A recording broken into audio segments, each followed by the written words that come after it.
안녕하세요. 저는 평소 사연을 즐겨 듣는 30대 여자입니다. 제 이야기는 다른 이야기처럼 이혼을 하게 된 이야기는 아니고요. 평소 저를 무시하고 괴롭히던 시누이와 형님에게 속 시원하게 복수한 이야기를 해보려고 사연을 쓰게 되었습니다. 도대체 시누이와 형님에게 무슨 일을 어떻게 당했길래 두 사람에게 복수를 하게 되었는지 한번 들어보실래요? 남편과 전 결혼한 지 2년이 된 부부였어요. 남편에겐 형과 누나가 있었는데 시숙은 장가를 갔고 시누이는 아직 시집을 안 간 상태였죠.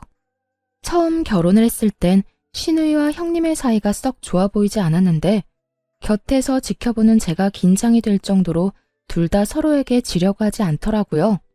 옳게. 사람을 봤으면 인사를 해야 할 거 아니야? 아까 인사했는데 형님이 못 들으셨나 보네요. 내가 대답이 없으면 앞에 와서 눈을 마주치고 다시 인사를 해야 할 거 아니야. 굳이 그렇게까지 해야 한다고요? 그냥 형님이 진작 인사를 잘 들으셨으면 됐잖아요. 바로 뒤에서 인사했는데 그걸 못 들었으면 형님이 일부러 안 들으려고 노력한 거 아닌가요? 아니 옳게. 무슨 말을 그렇게 해? 내가 옳게 트집이나 잡으려고 일부러 인사를 안 받기라도 했다는 거야? 그렇잖아요. 제가 이 집에 살금살금 기어들어온 것도 아니고 문 여닫고 저 왔다고 어머님께도 인사드리고 동서한테도 인사하고 그러고 나서 형님께도 인사드렸는데 그걸 못 들었다고 이렇게 트집을 잡으시니 당연히 일부러 그랬다는 생각이 들지 않겠어요? 난 정말 못 들었다니까. 옳게는 꼭 이러더라. 사람을 이상하게 몰고 가서 나만 잘못한 것처럼 만들고 이렇게 상황 몰고 가면 통쾌해? 막 신나 죽겠어? 제가 상황을 그렇게 만드는 게 아니라 형님이 상황을 그렇게 만드는 거겠죠. 어떻게 하면 저한테 한 소리 할 수 있을까 싶어서 이런 상황을 만들어내잖아요. 이렇듯 두 사람은 인사 문제로도 서로 못 잡아먹어서 안달이 난 사람처럼 굴었고 이 싸움의 끝은 항상 서로를 잡아먹을 듯 노려보며 끝이 나곤 했죠. 상황이 이렇다 보니 전 시댁에 갈 때마다 두 사람의 사이에서 눈치를 살피느라 바쁠 수밖에 없었어요.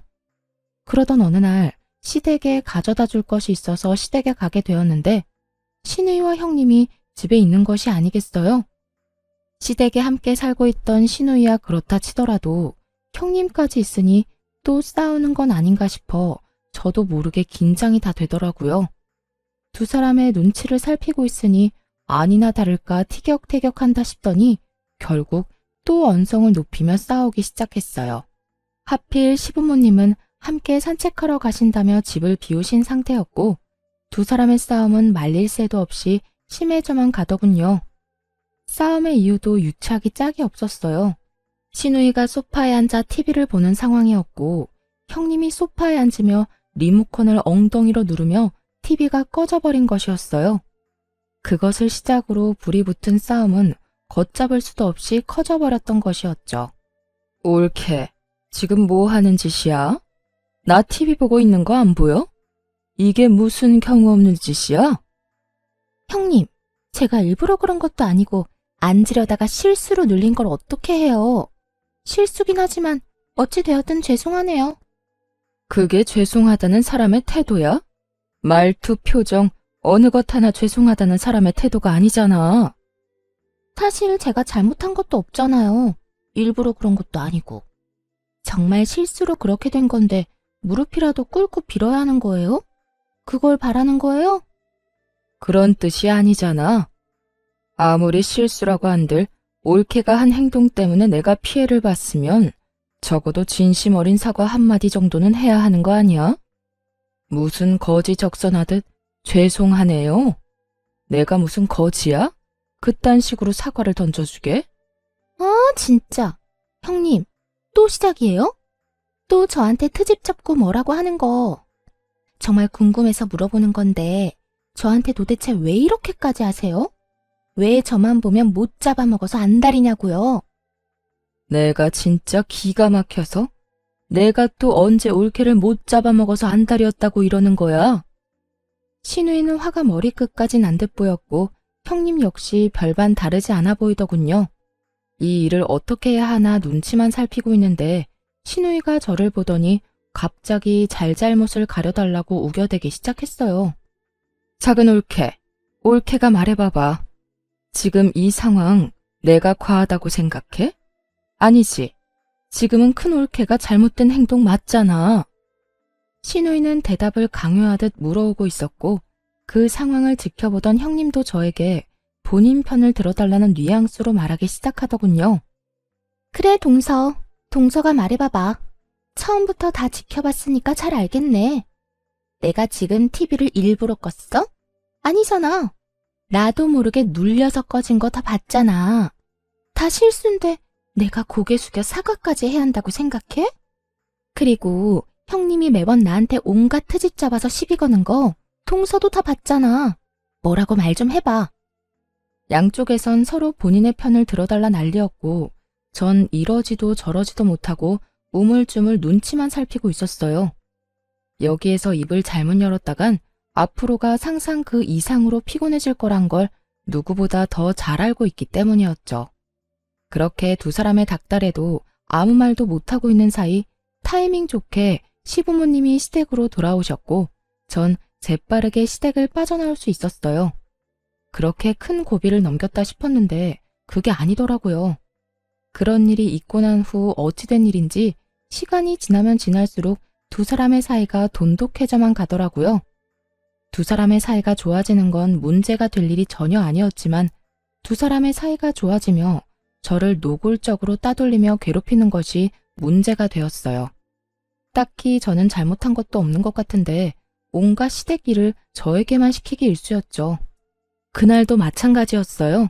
특별한 날도 아닌데 신우이가 급하다며 온 연락에 불이 나게 시댁으로 가게 되었고 시댁에 들어서니 시부모님들은 없고 신우이와 형님이 하하호호 이야기를 나누고 있더라고요. 그렇게 이야기를 나누던 두 사람은 집으로 들어서는 저를 보더니 아주 당연하다는 듯 산처럼 쌓여있는 설거지를 하라고 하더군요. 어? 동서 왔어? 잘 왔다. 일단 주방에 가서 설거지 좀 할래? 오늘 형님이랑 이것저것 해먹었더니 설거지가 산처럼 쌓였네. 보다시피 형님하고 나하고 오늘 네일을 새로 받아서 말이야. 부탁 좀 할게. 그래, 옳게. 우리 오늘 네일 한다고 큰돈 썼단 말이야. 손톱 위에 올리기도 많이 올려서 괜히 설거지하다가 기껏 올린 액세서리 다 떨어질 수도 있어서 그래. 그러니까 옳게가 수고 좀 해. 알겠지? 장단이 잘 맞는 두 사람은 손을 들어 보이며 저에게 설거지를 하라고 하더군요. 전 너무 어이가 없어 그런 두 사람을 보며 이렇게 말했어요. 지금 저한테 설거지나 하라고 급하게 오라고 한 거였어요? 두 사람이 네일 한 건 알겠는데 왜 제가 이 설거지를 해야 해요? 여긴 제 집도 아니고 저것도 제가 먹고 치운 접시도 아닌데요. 전 어느 정도 화가 올라온 상태였고 그랬기에 제 말투도 곱게 나가진 않았죠. 하지만 두 사람은 제가 기분이 나쁘든 말든 상관도 없다는 듯 코웃음을 치며 더욱 가관인 말을 뱉어내기 시작하더군요. 옳게. 일도 안 하고 집에서 놀기만 하면 살만 찐다. 그렇게 되면 내 동생이 옳게를 지금처럼 사랑해 주겠어? 이게 다 옳게 생각해서 하라는 거야. 운동도 되고 얼마나 좋아? 그래, 동서. 내가 아버님, 어머님 오시면 동서가 와서 설거지 다 해줬다고 꼭 말할게. 그러면 점수도 딸 수 있잖아. 여러모로 다 동서한테 좋은 일인데 왜 그렇게 화를 내고 그래? 그리고 보다시피 우리가 네일을 받아서 하고 싶어도 못하는 상황이라니까. 기가 막히고 코가 막히는 노릇이었죠. 저만 집에서 노는 것이 아니라 형님도 결혼을 하며 집에서 놀고 있었고 신우이 역시 얼마 전 회사를 때려치우고 시댁에 얹혀 살며 놀고 있으면서 저에게 저딴 말이나 하고 있으니 그저 열불이 나는 상황이었죠. 보란듯이 반짝이는 손가락을 흔들어대는 두 사람을 보며 면전에다 침이라도 한껏 뱉어주고 싶은 심정이었어요. 누군 네일을 안 해본 것도 아니고 붙인 것이 많아 신경이 쓰이면 고무장갑을 끼면 되는 일 아닌가요? 더는 참고 인내하며 사이좋게 지낼 마음이 사라져버렸고 그대로 주방에서 고무장갑을 가지고 와 두 사람에게 한 짝씩 나누어주며 이렇게 말했습니다. 그렇게 내 일한 게 신경 쓰이면 이 고무장갑 한 짝씩 끼고 사이좋게 하세요.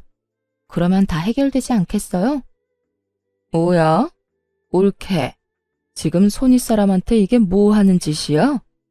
우리가 엄연히 동서보다 집안 서열이 높은데 우리가 하라고 하면 해야 할 것 아니야? 두 형님들 잘 들으세요. 아무리 손아랫 사람이라도 이런 식으로 부려먹는 경우는 없어요. 저는요, 이딴 일은 할 생각 없으니까 알아서 하고 다음부턴 이런 일로 사람 오라가라 하지도 마세요. 전 노발대발하는 두 사람을 뒤로 한 채 집으로 와버렸고 이 일이 시발점이 되어 두 사람은 저를 더 악랄하게 괴롭히기 시작하더군요. 한 번은 이런 일도 있었어요. 당시 전 자전거를 타고 다녔는데 시댁에 끌고 갔던 제 자전거 바퀴에 시누이와 형님이 구멍을 내다 들키는 일도 있었어요. 그걸 발견한 저는 남편을 불러다 모든 사실을 말하며 화를 냈고 남편은 그 자리에서 시누이와 형님께 화를 내는 일도 있었죠. 누나, 이게 다 무슨 짓이야? 이게 얼마나 위험한 짓인 줄 몰라서 그래? 형수님도 그래요. 이게 다 무슨 짓이에요? 요즘 초등학생도 이렇게는 안 해요. 이러다 사고라도 나면 어쩌려고 이런 거예요? 서방님, 아니에요. 저희는 아무 짓도 안 했다고요. 그저 바퀴에 바람이 빠진 것 같길래 그냥 살펴보던 중이었다고요. 그래, 우리 억울해. 우리가 미쳤다고 그런 짓을 하겠어? 큰올케 말대로 우린 그저 바퀴에 바람이 빠진 것 같아서 살펴보고 있었던 것뿐이라고. 두 사람은 제가 봤는데도 불구하고 절대 아니라며 발뺌하기 바빴고 제가 본 것을 증명할 일이 없었기에 남편은 다시 이런 짓을 한다면 가만두지 않겠다며 확실하게 못 받고 이 일을 넘겨버렸죠. 진짜 이번엔 그냥 넘어가는데 다시 한번 이러면 나 가만히 안 있어. 누나고 형수님이고 가만두지 않을 거라고. 그러니까 앞으로는 우리 집사람 괴롭히지 마.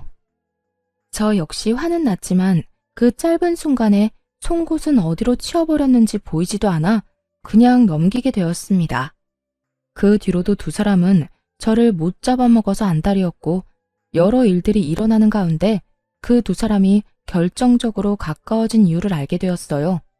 그 이유는 앞전에 두 사람이 심하게 싸운 날 제가 누구의 편도 들지 않고 그 자리를 빠져나간 것을 얄밉게 생각한 형님이 노처녀 시누이에게 남자를 소개시켜주며 시누이와 가까워졌던 것이었어요. 그렇게 가까워진 두 사람은 제 욕을 하며 사이가 더욱 돈독해진 것이었죠. 거기에다 시누이에게 형님 친정 부모님의 회사에 낙하산으로 취직 자리까지 알아봐준다고 하는 바람에 시누이는 그저 형님 바라기가 되었던 상황이 돼버린 것이었어요. 당시 저희 부모님도 사업을 하고 있었던 터라 가만히 있던 저와 더 비교가 돼버리며 그 괴롭힘은 정말 더욱 치사해지더군요. 그러던 어느 날 시누이가 결국 형님의 친정회사에 입사를 하게 되었다는 소식과 함께 형님 역시 그 회사에 일을 하게 되었다는 소식을 듣게 되었어요. 그 후 두 사람은 돈 버는 유세를 다른 사람도 아닌 저에게 부리기 시작하더군요. 올케는 나이도 젊은데 언제까지 집에서 쉴 거야? 올케도 친정에 부탁 좀 해서 일이라도 해. 올케 친정회사는 정은이네처럼 크게 운영하는 건 아닌가 봐. 정은이네 회사는 직원이 20명 가까이 되는 것 같던데. 에이, 형님. 저희 아빠 회사도 큰 편 아니에요. 직원 수도 많지도 않고요. 그저 회사가 튼튼해서 망할 리 없다는 게 장점이죠. 자고 일어나면 줄줄이 망하는 요즘 같은 때 그 정도면 대단한 거지. 그렇지 않아, 올케? 아, 네? 네, 그렇네요. 20명이면 대단한 거죠. 두 분 다 일하시느라 피곤하시겠어요. 이런 일은 처음이라 좀 힘들긴 한데 정은이가 워낙 날 편하게 해줘. 아, 올케는 모르겠구나. 정은이가 우리 부서 팀장으로 들어왔거든. 그 덕에 나는 편하게 회사 생활하지. 아, 정은아, 그러지 말고 네 손아래 동서도 일자리 좀 알아봐줘. 회사에 청소할 사람은 안 필요해? 신우이의 말을 듣고 있는데 정말 치가 다 떨리더라고요. 청소부라는 일을 무시하는 것이 아니라 신우이가 말하는 투가 딱 저를 한껏 무시하는 것이 느껴져 정말 참을 수가 없었어요. 그리고 시시덕거리며 말하던 신우이에게 형님의 대답은 더욱더 가관이었죠.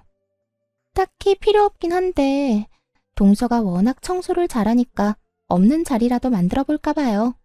저런 인재가 또 없을 텐데 제가 힘 좀 써서 입사시켜야 하지 않을까요?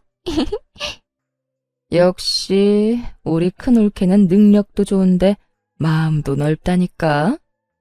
작은 올케는 큰 올케 때문에 아무 능력도 없는데 취업까지 하게 생겼네. 고맙게 여겨. 아무리 가족이라도 막 취업시켜주고 이런 거 힘든 거 알지? 이렇게 두 사람은 저를 대놓고 비웃으며 비아냥거리고 있었고 전 머리끝까지 화가 치솟아 오르며 결심하게 되었어요. 그 잘난 부모 능력으로 두 사람을 좀 눌러주기로 말이죠. 제가 웬만하면 돈, 부모 재력으로 남을 깔보거나 그런 걸로 남을 누르는 짓은 하고 싶지 않았는데 두 사람 하는 꼴을 보니 도무지 안 될 것 같아 큰 결심을 하게 된 것이었죠. 며칠 뒤 전 형님의 회사로 향했습니다. 제가 회사에 나타나니 형님과 신우이가 저를 보며 또 비아냥거리기 시작하더군요. 동서? 여기까지 웬일이야? 혹시 정말 청소라도 하러 온 거야? 그러게, 혹시 오늘도 자전거를 타고 여기까지 온 거 아니지? 전 그런 두 사람에게 제가 처녀 때 타고 다니던 외제차 차키를 흔들어주며 이렇게 말했어요. 아니요, 오늘은 이 차 끌고 왔네요. 그 차키, 그거 1억 넘는 차 아니야? 동서, 그 차키는 어디에서 난 거야? 친구 거라도 빌렸어? 형님, 동서 보세요. 여기 오느라 외제차까지 빌렸나 봐요. 이게 무슨 일이야? 뭐야? 정말 차 빌려서 타고 온 거야? 꼴에 외제차 탈 거라고 옷도 챙겨 입고 온 거 좀 봐. 두 사람은 저를 향해 계속해서 비웃음을 보내고 있었고 전 두 사람이 그러거나 말거나 그저 지켜보며 누군가를 기다리고 있었죠. 그 순간 형님의 친정아빠이자 회사의 사장이 저에게 불이 나게 다가와 인사를 건네더라고요.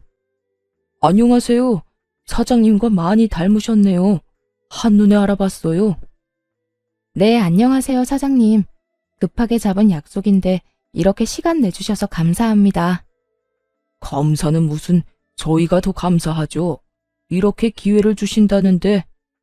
이렇듯 정답게 인사를 나누는 와중에 신우와 형님은 이게 무슨 일인가 싶어 눈을 동그랗게 뜨고 저를 바라보더라고요.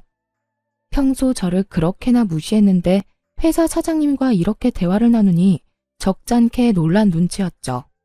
전 그런 두 사람에게 모든 사실을 알려주기로 했어요. 아, 내가 말 안 했어요?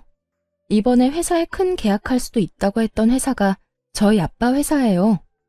아빠가 여러 회사 고민하시다가 여기가 형님 친정 회사라고 덜컥 거래하시겠다고 하시길래 제가 그건 아니라고 이런 큰일일수록 확실하게 알아봐야 한다고 했더니 글쎄 저보고 한번 다녀오라고 하더라고요. 그게 정말이야? 동서 이때껏 아무 말도 안 했었잖아. 작은 회사라고 했었잖아. 그러게. 옳게. 왜 친정 말 안 했어? 그렇게 잘 나가는 회사라는 건 말 안 했잖아. 제가 굳이 말을 해야 하나요? 그리고 저는 저희 아빠 회사를 정말 큰 회사라고 생각해 본 적이 없었어요. 그래서 굳이 말할 필요도 없다고 생각했고요. 이제 아시겠죠? 전 여기에 자전거 타고 청소하러 온 게 아니라 거래 전 마지막 점검차 나온 거예요. 사실 저희 친정아빠는 제법 큰 회사를 운영하고 있었고 전 굳이 시댁에 알릴 필요가 없다고 생각하여 아무 말도 하지 않아 시댁 식구들은 아무도 모르는 상태였어요. 그런데 얼마 전부터 아빠가 새롭게 거래를 시작하려고 하는데 그 리스트 중 형님의 회사가 있는 것 같다며 저에게 물어본 적이 있었죠. 전 그 회사가 맞다고 했었고 아빠는 이왕 일을 함께 하는 것인데 한 달이 건너도 가족이라며 형님네 회사로 최종 결정을 내리려던 중이었어요. 그러는 와중 형님과 신우이가 저에게 청소부나 하라는 말을 해버렸고 그 무시 가득한 발언에 인내심이 바닥이 난 저는 아빠의 힘을 빌려 두 사람이 좋아하는 갑질을 제대로 보여주러 온 것이었죠. 모든 것을 다 알게 된 신우이와 형님은 제 말에 그야말로 얼어붙어 꼼짝도 하지 못하고 있었고, 사장님은 미간을 찌푸리며 형님에게 호통을 치기 시작하더군요. 너 이게 다 무슨 소리야? 자전거를 타고 청소하러 와? 네가 정말 이분께 그딴 말을 했단 말이야? 사람을 무시하는 것도 정도가 있지. 이분 네 동서라고 하지 않았어? 그런데 그딴 말을 했단 말이야? 너 도대체 네 시댁에서 어떤 식으로 행동하고 다니는 게야? 사장님의 호통에 형님뿐만 아니라 시누이까지 꿀먹은 벙어리라도 된 듯 아무 말도 하지 못하고 있더라고요. 전 그런 두 사람을 대신해 사장님께 이렇게 말해주었습니다. 아까는 저한테 자전거 타고 청소하러 왔냐면서 하셨잖아요. 저는 점검차 나온 거긴 하지만 형님들이 청소하라고 하니 청소라도 할까 봐요. 저보고 청소 잘한다고 청소부 자리라도 내준다고 하셨거든요. 사장님 따님이자 제 형님이 말이에요. 어떻게 할까요? 저 지금 청소라도 하면 될까요, 사장님?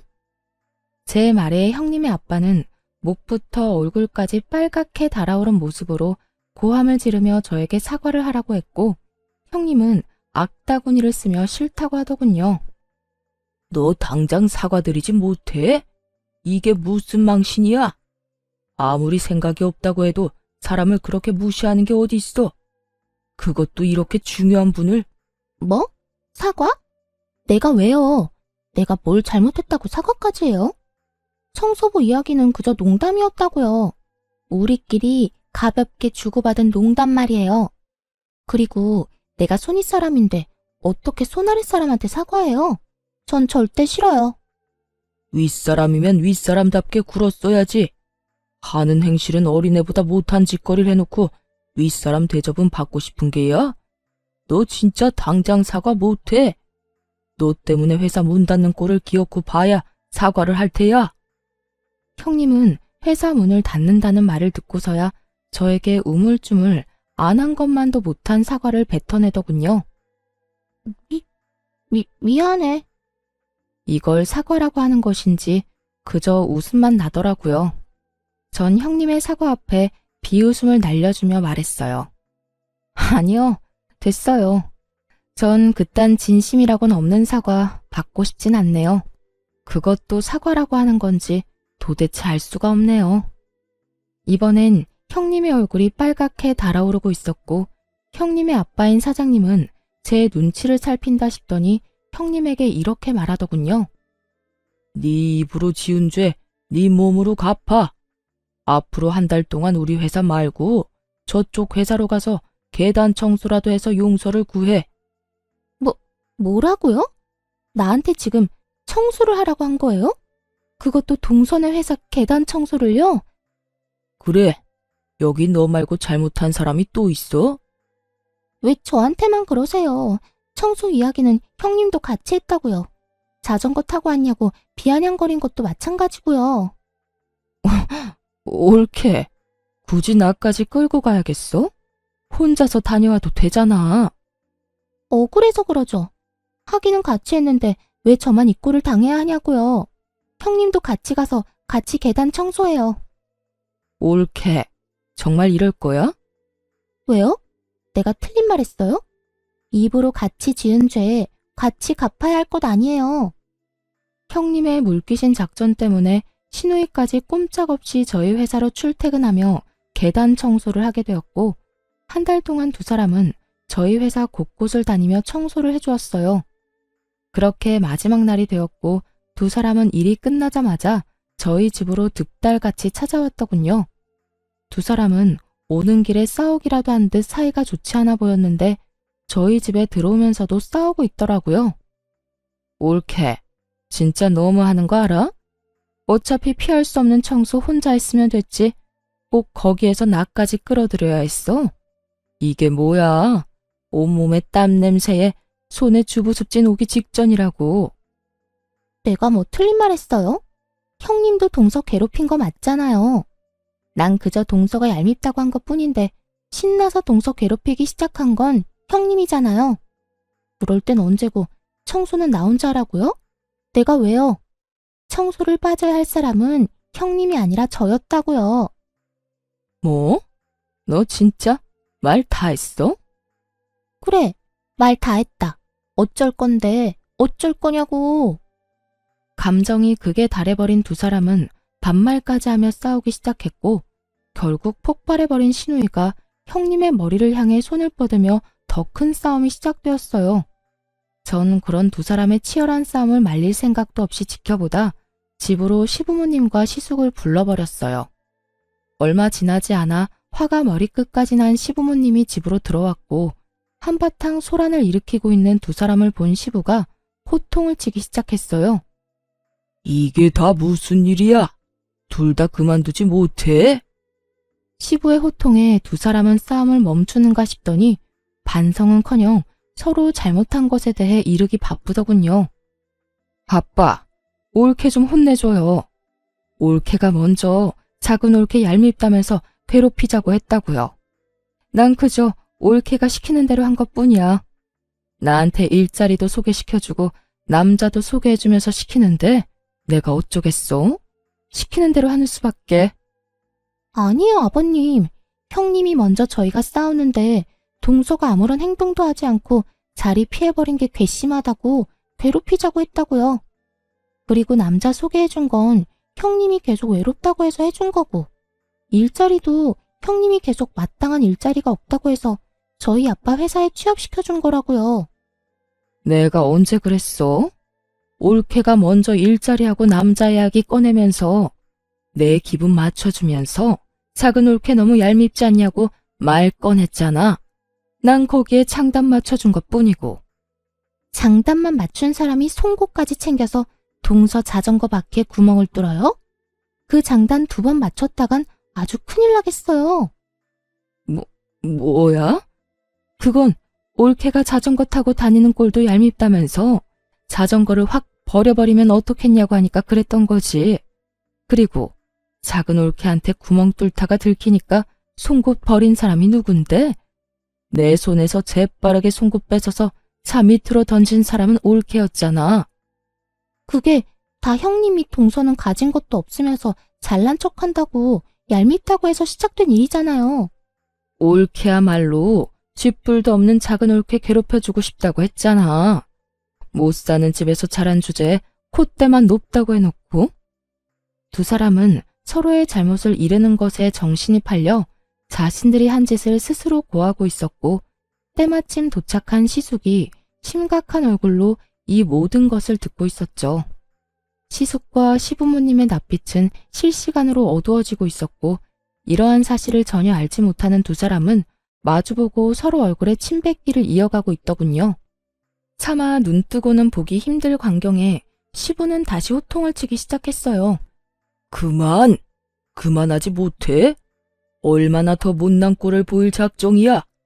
너희 잘못은 너희가 다 말해서 잘 알겠고 말하는 꼴을 보니 스스로도 잘 알고 있는 것 같구나. 그만큼 잘못을 했으면서도 여기 와서 이딴 꼴이나 보이고 있으니. 아빠, 그게 아니라요. 전 진짜 잘못이 없다고요. 아버님, 저도 잘못한 거 없어요. 이게 다 형님 때문이라고요. 둘 다 그 입 다물지 못해? 조용하고 당장 무릎 꿇고 빌어. 얼른! 시부는 결국 두 사람에게 무릎을 꿇고 빌라고 했고 두 사람은 여전히 반성이란 모르는 사람처럼 왜 그렇게까지 해야 하냐고 따지고 들더군요. 싫어요. 내가 왜 무릎까지 꿇어요? 내가 뭘 잘못했다고. 그래요, 아버님. 저희 반성의 의미로 오늘까지 동선의 회사에 청소까지 해주고 왔다고요. 그런데 무릎까지 꿇으라고요? 싫어요. 아직도 이유를 모른다 이 말인 거지? 그래, 좋다. 큰 며느리는 네 남편이 알아서 할 테니 나는 더는 입댈 것도 없을 것 같고 너는 오늘부터 집에서 나가거라. 난 너같이 생각도 없고 반성도 할 줄 모르는 딸은 필요 없다. 시부는 반성이란 모르는 시누이에게 집에서 나가라고 선포해버렸고 시누이는 이런 시부의 말을 받아들일 수 없다는 듯 시부에게 대들기 시작했어요. 내가 왜 나가야 하는데요? 아빠는 왜 맨날 내 편을 안 들고 작은 올케 편만 들어요? 내가 다 아니라고 하잖아. 다 큰 올케가 시켜서 그런 거라고 하잖아. 그렇다고 한들 네 잘못이 아닌 게 돼? 누가 시키든 그런 행동은 안 했어야지. 남의 자전거에 송곳으로 구멍 뚫는 것도 모자라 말로 상처 주기까지 했다고? 얄미워서 괴롭혔다고? 그게 윗사람으로서 할 짓이야? 넌 아무리 봐도 반성이란 모르는 것 같으니 네 잘못을 뉘우치기 전까진 집에 오지도 마. 이제부터 너에 대한 지원도 다 끊을 게다. 시부는 화를 내며 집을 나가버렸고 그 뒤를 따라 시모 역시 가버리더군요. 그렇게 가버리고 나니 시부모님 뒤에 서 있던 시숙이 모습이 드러났어요. 시숙의 잔뜩 화가 난 모습이 보이자 형님은 눈을 동그랗게 뜨고 그저 시숙을 바라보고만 있더라고요. 그런 형님의 모습에 치가 떨린다는 듯 시숙은 한숨을 크게 내쉬더니 이렇게 말했어요. 잘못한 것이 없어? 누나가 더 잘못했다고? 내가 듣기엔 두 사람 다 도토리 키재기 하는 것 같은데. 여보, 다 들었어? 어디서부터 들은 거야? 어디서부터 듣긴 두 사람이 서로 잘못한 거 없다고 딱 잡아뗄 때부터 다 들었지. 여보, 내 말 좀 들어봐. 난 그게 아니라 다 형님이 동서는 잘 살지도 못하면서 잘난 척하는 게 얄밉다고 나한테 계속 그래서 그냥 장단만 맞춰준 거야. 믿어줘. 당신이 한 말도 만만치 않던데. 뭐? 자전거 타고 다니길래 재수씨가 못 사는 집안인 줄 알았다고? 재수씨 결혼하기 전엔 외제차 떵떵거리면서 끌고 다녔던 사람이야. 그리고 설사 재수씨 집안 형편이 어렵다고 한들 그런 거 가지고 사람 무시하고 그러면 돼? 뭐? 회사 청소부로 취직시켜준다고 했다고? 당신 정말 이것밖에 안 되는 사람이었어? 사람을 무시해도 유분수지? 청소부가 어때서? 청소부 직업을 무시하는 거야? 난 지금 청소부라는 직업을 무시하는 게 아니라 당신이 청소를 시킨다며 재수씨한테 말하던 그 순간에 당신이 가진 마음가짐에 대해서 말하고 있는 거야. 당신 재수씨를 무시하려고 했던 말인 거 여기 모르는 사람 있어? 여보, 내 말 좀 들어보라니까. 난 그저 정말 농담처럼 한 말이었어. 동서가 청소는 잘하잖아. 그래서 농담처럼 장난으로 한 말이었지. 나도 동서가 그렇게 대단한 집 딸인 거 알았으면 그런 장난도 안 쳤을 거야. 그걸 말이라고 해? 집안 봐가면서 누구는 대접해주고 누구는 무시하고. 당신은 이날 이때껏 그렇게 살아온 거야? 내가 알던 당신은 도대체 누구였어? 적어도 내 앞에선 이런 사람은 아니었잖아. 시숙은 인정사정 볼 것 없이 형님을 몰아세우고 있었고 절벽 끝까지 몰린 형님은 태세를 바꿔 화를 내기 시작하더군요. 진짜 너무하는 거 아니야? 내가 뭘 그렇게까지 잘못했다고 이 꼴을 당해야 해? 내가 왜 여기서 당신한테 이런 소리나 듣고 있어야 하냐고. 그것도 동서까지 보는 자리에서 말이야. 당신이야말로 지금 나한테 너무한다고 생각 안 해? 이럴 때일수록 일단 내 편을 들어줘야 할 거 아니야. 당신이 내 남편이라면 말이야. 나도 섭섭해. 나도 화난다고. 당신 진짜 대단하다. 이 와중에 섭섭하다는 말이 나와? 화난다는 말이 나오냐고.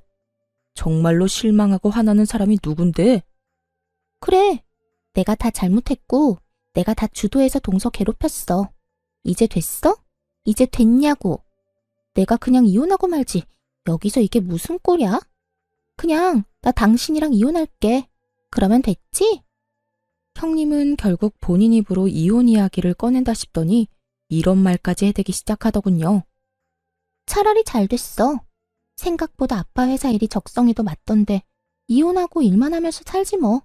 아빠가 월급도 넉넉하게 줄 거니까 깨끗하게 이혼하고 그 돈이나 펑펑 쓰면서 살면 되겠네. 그래, 차라리 잘 됐다. 너 따위가 내 아이의 엄마가 될 수도 있다고 상상하니 끔찍할 지경이니까 임신이라도 되기 전에 얼른 깔끔하게 이혼하자. 그래, 나도 바라던 바야. 그러면 협의 이혼하는 걸로 알고 가볼게. 더는 이딴 곳에 있고 싶지도 않으니까. 그렇게 형님의 이혼을 확정하며 나가려는 순간 전 형님의 뒤통수에 대고 이렇게 말해주었습니다. 아, 형님, 그러면 이제 가족도 뭣도 아닌데 계약은 없던 일로 할게요. 애초에 형님 회사랑 계약하려고 했던 가장 큰 이유가 가족이기 때문이었거든요. 그런데 이제 이혼한다고 스스로 말했으니 계약 진행할 필요가 없어졌잖아요. 그 순간 형님은 움찔하는가 싶더니 저를 보며 이렇게 말하더라고요. 마음대로 해봐 어디. 동선에 도움 없어도 우리 회사 잘 먹고 잘 살 수 있거든? 누구네 회사 손해가 더 큰지 어디 한번 지켜보자고. 형님은 끝까지 큰 소리를 떵떵 치며 자리를 떠나버렸고 그제야 상황의 심각성을 깨달은 신우이가 제 앞에 무릎을 꿇고 앉아 빌기 시작하더군요. 그런데 손이 발이 되게 빌면서도 뻔뻔함은 절대 잃지 못하는 신우였어요. 올케, 큰 올케도 저렇게 이혼해버리면 나 또 백수돼. 그러면 난 언제 돈 모아서 언제 시집가? 그러니까 이왕 이렇게 된 김에 나 올케네 회사에 취업 좀 시켜줘. 뭐라고요? 지금 저한테 취업을 시켜달라고 했어요? 여기 나 취업시켜줄 수 있는 사람이 올케 말고 또 있어? 그러지 말고 나 취업 좀 시켜줘. 말이야 바른 말이라고. 올케가 나랑 큰 올케한테 갑질하는 바람에 오늘 이런 일이 다 일어난 거 아니야. 지금 일어나는 모든 일에 큰 올케랑 내 잘못도 있지만 작은 올케 잘못도 있다는 그 말이지. 그러니까 나 취업 좀 시켜줘. 보아하니 친정회사도 엄청나게 잘 나가던데 내 자리 하나쯤 알아봐주는 거 일도 아니잖아. 나 집에서도 쫓겨나고 일자리마저 없으면 진짜 오갈 데도 없다고. 내가 갑질하게 만든 사람이 누군데 이제 와서 누구 탓을 하는지 모르겠네. 형님, 기억 안 나요? 형님들이 짝짝꿍이 맞아서 저를 틈만 나면 괴롭혔던 거. 형님 같으면 나한테 그딴 짓인 한 사람을 취업시켜주고 싶겠어요? 제발 정신 좀 차리세요. 그 정신머리로 어디 취업이나 하겠어요? 형님, 그렇게 살면 시집도 못 가요. 혹시나 가더라도 금방 이혼당한다고요. 전 정신이 나가버린 것 같은 신우이에게 그간 신우가 저에게 했던 행실들을 말해주며 단호하게 한 소리 해주었고 제 말에 기분이 상해버린 신우이는 자리에서 벌떡 일어나더니 삿대질까지 해대며 화를 내기 시작하더군요. 뭐야? 너 지금 말 다 했어? 잘난 거 하나 없는 게 부모 하나 잘난 거 믿고 큰 소리 치는 꼴이라니. 내가 진짜 뭐 취업을 못해서 너한테 이러고 있는 줄 알아? 나도 마음만 먹으면 취업할 수 있거든? 하여튼 두 옳게 하는 꼴이 아주 가관이네 가관이야. 신우이는 말도 안 되는 말을 바른 말이라고 하며 짓거리고 있었고 그런 신우이의 한마디 한마디가 다 골이 아픈 시숙이 신우이를 끌고 집으로 돌아가 버리더군요. 그렇게 한 차례 폭풍이 지나가고 난 후 전 제가 말한 대로 아빠와 상의해 계약을 없던 일로 해버렸어요. 제 이야기를 들은 아빠 역시 그딴 집안에 도움이 될 일은 조금이라도 하고 싶지 않다고 하며 연을 끊어버렸고 저희와 계약이 틀어져 버린 형님 회사는 몇 년치의 일이 다 끊겨버린 상황이 되어버렸죠. 형님은 시숙과 이혼을 하게 되며 친정으로 돌아갔지만 그대로 친정 대문도 넘지 못하고 쫓겨났고 오갈 데가 사라지자 저에게 찾아와 울고불고하며 매달리기 시작하더군요. 동서, 내가 다 잘못했어. 내가 이렇게 빌 테니까 제발 일만 계속 진행하면 안 될까? 나 이혼까지 해서 오갈 데도 없는데 회사에서도 쫓겨나고 집에서도 쫓겨났어. 돈도 땡전 한 푼 없이 쫓겨났다고. 이렇게 울고불고 매달리는 형님을 보는데 웃기지도 않더라고요. 저에게 사과 한마디가 하기 싫어 이혼까지 할 때는 언제고 이제 와서 이렇게 눈물까지 보이며 용서를 구하니 진심처럼 느껴지지도 않았고요. 이제 와서 이런다고 한들 제 마음이 돌아설 것 같아요. 방금 말한 대로 이제 나랑 가족도 뭐도 아닌데 더욱 거래를 이어나갈 필요가 없죠. 그러니까 여기서 이러지 말고 당장 나가주세요. 동서, 그렇게 딱 잘라 말하지 말고 우리가 그래도 한때는 가족이었잖아. 그 정을 생각해서라도 제발. 저한테는 애초에 가족 간의 정 같은 건 없어서 남은 정 따위도 없네요. 그러니까 나가주세요. 형님은 이러한 제 말에도 꿈쩍도 하지 않고 계속 눈물을 흘리며 빌고 있었고 그런 형님의 모습에 참고 또 참던 남편이 폭발해 한마디 하기 시작했어요. 내가 웬만하면 집사람이 아무 말도 하지 말라고 해서 참으려고 했는데 도저히 참을 수가 없네요. 그쪽이 내 와이프한테 한 짓이 있는데 이제 와서 이런다고 뭐가 달라집니까? 양심이란 게 없어요. 도대체 얼마나 얼굴에 철판을 깔았으면 부끄러운 줄도 모르고 여기 와서 눈물을 흘리고 있어요. 그렇게 우리 집사람이 만만해요? 서방님, 난 그런 게 아니라 정말 너무 힘들어서 마지막이라 생각하고 찾아온 거예요. 동서 말 한마디면 다 해결되니까요. 나도 오죽했으면 여기까지 와서 이러겠어요. 오죽 힘들면 이러겠냐고요. 그러니까 문제라는 거예요. 진심으로 반성해서 찾아왔다고 해도 욕이 나오려고 하는데 본인 힘들다고 부탁이나 하려고 찾아왔다고요? 참나 기가 막히네요 정말. 내가 경고하는데 다신 찾아오지 마세요. 다시 찾아오면 내가 진짜 가만히 있지 않을 겁니다. 서방님, 저 진짜 반성도 하고 있어요. 정말이라고요. 그러니까 동서 좀 설득해 주세요. 누구 보고 계속 서방님이라고 하는 겁니까? 이제 우리 아무 사이도 아닌 거 잊었어요? 이 자리에서 이혼하자고 큰 소리 친 사람이 그걸 잊었을 리 없을 텐데요. 어찌되었든 당장 나가주세요. 경찰 부르기 전에 나가라고요. 남편은 형님에게 호통을 치며 매몰차게 쫓아내버렸고 그 후론 더는 찾아오는 일은 없었어요. 그리고 남은 한 사람, 신우 역시 쫓겨난 건 매 한 가지였습니다. 그간 시부모님이 없는 동안 저에게 어떻게 했는지부터 자전거 사건까지 다 알아버린 시부모님은 그날 바로 너 같은 자식은 필요 없다며 쫓아내버렸다고 하더군요. 그나마 있던 돈을 포함해 카드까지 왕창 긁어왔던 신우이는 집 얻을 돈도 없어 그 나이에 고시원이나 전전하며 급히 일자리를 찾고 있다고 하더군요. 일이 마무리되고 난 후 남편은 진심으로 저에게 사과를 해왔고 저는 남편이 잘못한 일이 아니라며 미안해하는 남편을 달래주었어요. 여보, 정말 미안해. 당신이 나서지 말라고 해도 내가 나서서 이런 일까지 겪게 만들지 않았어야 했는데 내가 너무 안일했던 것 같아. 아니야. 당신 잘못한 거 하나도 없다니까. 내가 참을만 하니까 참았던 거고 더는 참지 못한 상황이라 내가 직접 해결한 거야.